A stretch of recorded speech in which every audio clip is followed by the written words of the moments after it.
আসসালামু আলাইকুম, কেমন আছেন সবাই? ভিডিওটা আমি রোজার আগে বানিয়েছিলাম কিন্তু ভয়েস দিতে পারি নাই সমস্যার কারণে। এজন্য রোজার শেষের দিকে আপলোড করলাম। তো আজকে আমি আপনাদের সাথে শেয়ার করব একটি চিকেন আলুর চপের রেসিপি। আশা করি সবারই ভালো লাগবে। ভালো লাগলে অবশ্যই একটি লাইক এবং কমেন্ট করে দিবেন। আর আমার চ্যানেলে নতুন হয়ে থাকলে অবশ্যই আমার চ্যানেলের সাথে যুক্ত হয়ে যাবেন। তো চলুন তাহলে দেখে নেওয়া যাক কীভাবে আমি এই আলুর চপটি তৈরি করেছি। প্রথমে এখানে আমি কতগুলা আলু একদম মিহি করে ম্যাশ করে নিয়েছি। তারপরে এখানে কড়াইয়ের মধ্যে আমি সরিষার তেল দিয়ে নিয়েছি পর্যাপ্ত পরিমাণ। এখন দিয়ে নেব কুচি করে রাখা পেঁয়াজ এবং কুচি করে রাখা কাঁচামরিচ। পেঁয়াজ এবং কাঁচামরিচ আমি হালকা একটু ভেজে নেব যাতে এর কাঁচা ভাবটা চলে যায়। কাঁচা গন্ধটা চলে গেলে তারপরে এখানে আমি দিয়ে দেব পরিমাণ মতো লবণ। লবণ দিয়ে তারপরে একটু ভালোভাবে একটু ভেজে নেব। তারপরে দিয়ে দেব ম্যাশ করে রাখা আলু। আর আলুটাকে আমি এখানে ভেজে নেব। এভাবে ভেজে যদি আপনারা আলুর চপ বানান তাহলে কিন্তু আলুর চপ খেতে অনেক বেশি ভালো লাগে। তো আমার আলুটা ভালোভাবে ভাজা হয়ে গিয়েছে। আমি বেশিক্ষণ সময় ভাজিনি, 5 থেকে 7 মিনিট সময় নিয়ে ভেজেছি। তো ভাজা হয়ে গেলে এখন আমি এখান থেকে আলুর পুরটা হাতের মধ্যে নিয়ে নেব।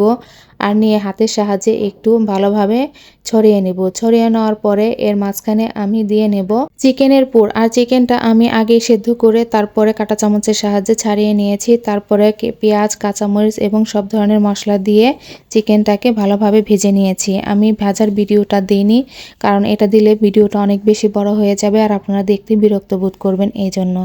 তো আমি একই নিয়মে সবগুলো আলুর চপই বানিয়ে নেব। সবগুলো আলুর চপ এখন আমার বানানো হয়ে গিয়েছে। এখন এটাকে আমি সবগুলো আর আজকে ভাজবো না, ফ্রোজেন করে রেখে দেব। আর কিছু আজকে ভেজে নেব। এখন আমি আলুর চপ ভাজার জন্য যে ব্যাটারটা তৈরি করব সেই ব্যাটারটা তৈরি করে নেব। এখানে আমি 1 কাপ পরিমাণ বেসন, 1/3 কাপ পরিমাণ কর্নফ্লাওয়ার এবং 1/3 কাপ পরিমাণ ময়দা নিয়ে ভালোভাবে একটি চালনির সাহায্যে চেলে নেব। আর এটা অবশ্যই চালনি দিয়ে চেলে নিতে হবে, না হলে এর ভিতরে দানা দানা থেকে যাবে। এখন এখানে দিয়ে নেব আমি হলুদের গুঁড়া, মরিচের গুঁড়া, ধনিয়ার গুঁড়া আর ভেজে রাখা জিরার গুঁড়া আর স্বাদ মতো লবণ। সব কিছু দেওয়া হয়ে গেলে শুকনো উপকরণগুলো একটু ভালোভাবে মিশিয়ে নেব। মেশানো হয়ে গেলে এখন আমি পরিমাণ মতো পানি দিয়ে আস্তে আস্তে একটা ব্যাটার তৈরি করে নেব।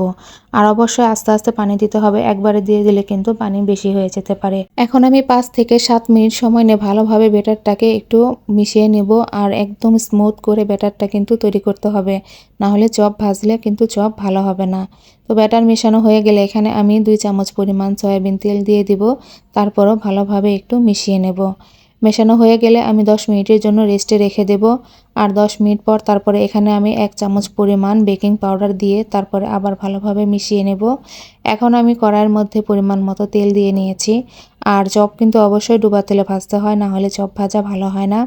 তো আমি একটা একটা আলুর চপ বেসনের ব্যাটারের মধ্যে ডুবিয়ে তারপরে তেলের মধ্যে দিয়ে দিব। আর সবগুলো দেওয়া হয়ে গেলে একটা একটা করে এপিঠ ওপিঠ উল্টিয়ে ভালোভাবে লাল লাল করে ভেজে নেব। আপনারা আপনাদের পছন্দের কালার আনা পর্যন্ত ভেজে নেবেন। তারপরে ভাজা হয়ে গেলে তেল ঝরিয়ে উঠিয়ে নেব। আর একইভাবে আমি সবগুলো চপই ভেজে নেব। আর এভাবে কিন্তু আপনারা বাসায় চাইলে বিকেলে নাস্তা, চায়ের আড্ডায় কিন্তু এভাবে আলুর চপ তৈরি করে খেতে পারেন। তো আমার আলুর চপটা কেমন হয়েছে অবশ্যই জানাবেন। আর মাংসের পুর দিয়ে আলুর চপ খেতে কিন্তু এমনিতেই একটু বেশি ভালো লাগে। তো ভিডিওটি ভালো লাগলে অবশ্যই লাইক কমেন্ট করে দিবেন। ভালো থাকবেন সবাই, আল্লাহ হাফেজ।